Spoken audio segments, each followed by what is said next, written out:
Bismillahirrahmanirrahim. Assalamualaikum warahmatullahi wabarakatuh. Alhamdulillahirabbil alamin wassalatu wassalamu ala asyrafil anbiya'i wal mursalin wal alihi wa sahbihi wa man tabi'ahum ihsan ila yaumiddin. Amma ba'd. Puji dan syukur kita panjatkan kepada Allah Azza wa Jalla yang telah memberikan nikmat kepada kita. Selawat dan salam senantiasa kita curah limpahkan junjungan yang besar Sayyidina Muhammad SAW beserta keluarganya, beserta para sahabat dan umatnya sampai yaumil akhir. Kembali kita berjumpa masih dengan topik Ulumul Quran dengan tematik ilmu-ilmu Al-Quran.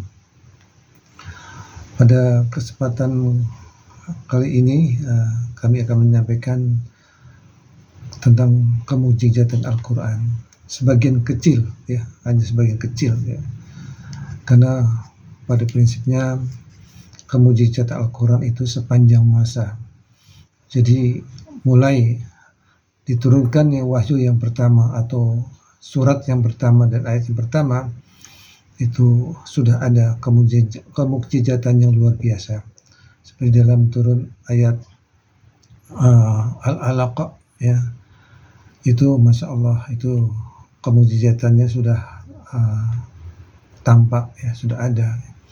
Dari mulai perintah membaca Iqra ya, itu merupakan kemujizatan fondasi ilmu pengetahuan bagaimana manusia ya diperintah untuk membaca, dan ini suatu gerbang ilmu ya, karena membaca adalah suatu gerbang ilmu, dan ini juga merupakan fondasi intelektual ya, agar senantiasa kita gemar untuk membaca. Dan di dalam surat Al-Alaq juga terdapat kemujizatan tentang embrio ya, embriologi ya, ilmu yang tentang penciptaan manusia ya, dari segumpal darah ya.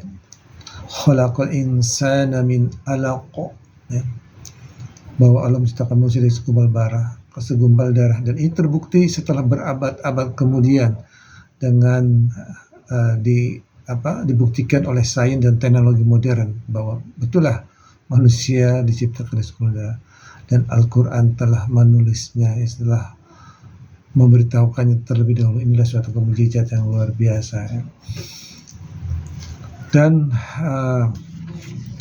untuk mujizat berikutnya adalah tentang ijaz al-lughah atau secara mujizat bahasa ya.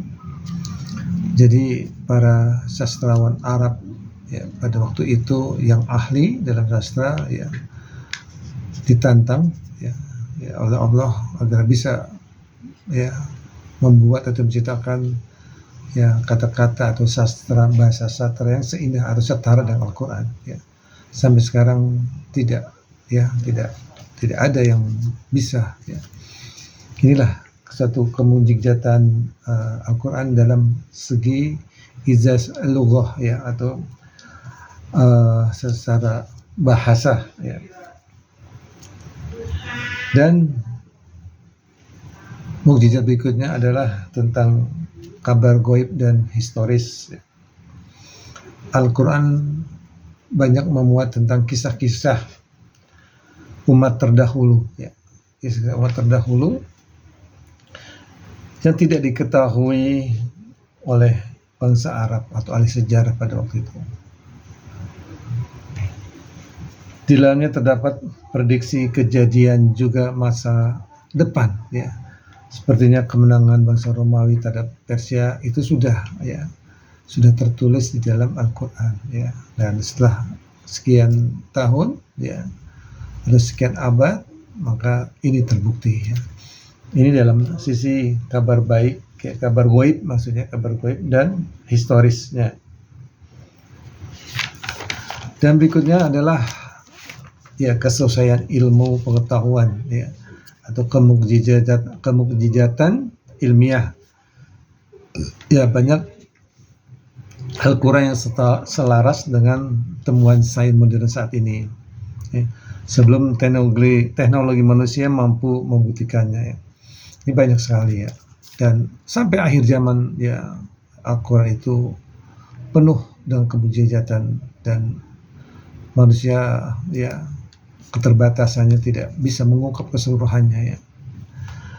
Seperti contoh ya di dalam Al-Rahman, surat Ar-Rahman ayat 19-20, marajal bahruni yaltaqiyan bainahuma barzakhun la yabghiyan.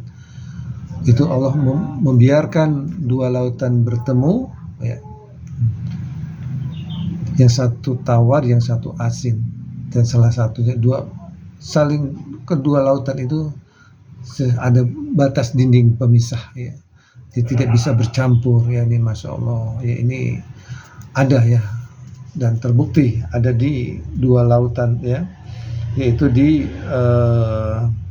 Selat Gibraltar ya. Gibraltar yaitu antara Samudra Atlantik dan Laut Mediterania ya. Mediterania ya, maksudnya Mediterania. Dan juga ada di Teluk Alaska, Samudra Pasifik ya. Ini Masya Allah ya, dan ini pun dibuktikan juga dalam surat Al-Furqan ayat 53 ya, selain surat Ar-Rahman 19 dan 20, juga surat Al-Furqan 53 ya, yang bercerita tentang dua lautan yang bertemu dan Allah membiarkan ya, yang satu tawar ya, yang satu asin ya. Di antara keduanya lautan itu tidak saling bercampur. Ini Masya Allah, ini suatu kemujizatan, suatu bukti-bukti tanda kebesaran Allah yang harus kita yakini sebagai seorang beriman ya. Dan agar keimanan kita terus bertambah. Wallahu a'lam bishawab. Semoga bermanfaat. Barakallahu fiikum.